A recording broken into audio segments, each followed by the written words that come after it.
Kung totoo itong mga lumalabas na report ngayon, mukhang ito raw Converge Fiber Xers ay gustong gumawa ng isang trade kasama itong Barangay Hinebra.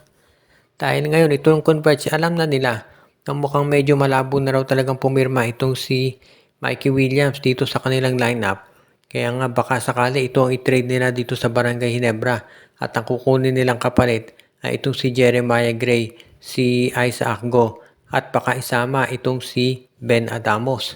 Ngayon siguro iisipin ng mga fans ng Converge, lugi naman sila kung ang kukunin ay si Gray, si Go at itong si Adamos. Pero sa totoo lang, itong si Mikey Williams malamang hindi yan pumirma sa Converge. So anong pipiliin mo? Si Mikey Williams na hindi naglalaro o kunin mo na itong si Adamo, si Gray at si Isaac Go na siguradong maglalaro sa'yo. Kumbaga makakakuha ka ng 3 player na walang nawawala sa lineup mo dahil si Mikey Williams naman ay hindi pumipirma ng kontrata.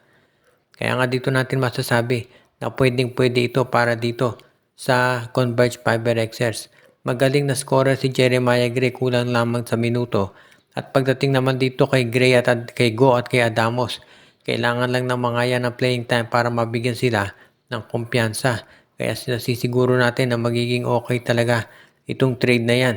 Sa ngayon, ang sabihin na lang nating magiging hadlang dito ay nandito pa naglalaro sa semifinals itong Barangay Hinebra. Pero pag tapos na yung maglaro dyan, sigurado na magkakaroon sila ng mas magandang oportunidad na lumipat dito sa Converge Fiber Xers. Sa ngayon, ang inaabangan na lang ng marami ay yung balita na gumagawa ng last ditch effort itong Converge para makumbinsi talaga itong si Mikey Williams na pumirma. Pero kung ayaw talaga ni Mikey ay ititrade na nga to dito sa Barangay Hinebra kung saan makukuha niya malamang yung gusto niya talagang salary. At nababanggit natin yung mga malalaking moves na gagawin ng BBA teams.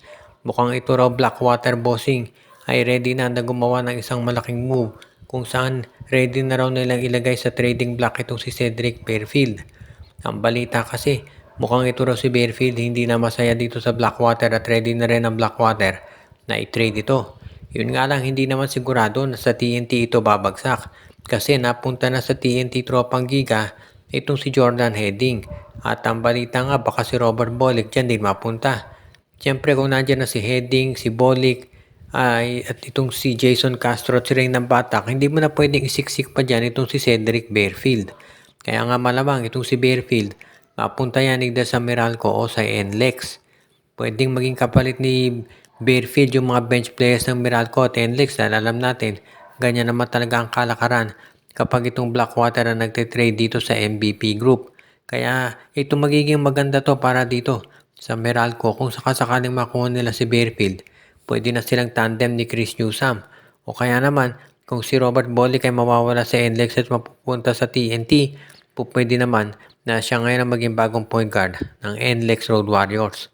So either way, malamang hindi lalabas sa MVP Group itong si Cedric Fairfield dahil syempre hindi yan papayagan ng kampo ng MVP na mapunta dito sa SMC unless superstar din na kasing kalibre ni Fairfield ang magiging kapalit nito dito. Kaya sa ngayon pwede nating makita talaga dito yung tsansa na itong si Fairfield mawawala na dito sa Blackwater Bossing dahil mukhang ang plano talaga ngayon ng Blackwater daw ay magkaroon ng revamp sa kanilang roster at kung kinakailangan na palitan itong si Cedric Fairfield, yan ay kanilang gagawin pati na ang kanilang big man na si Christian David.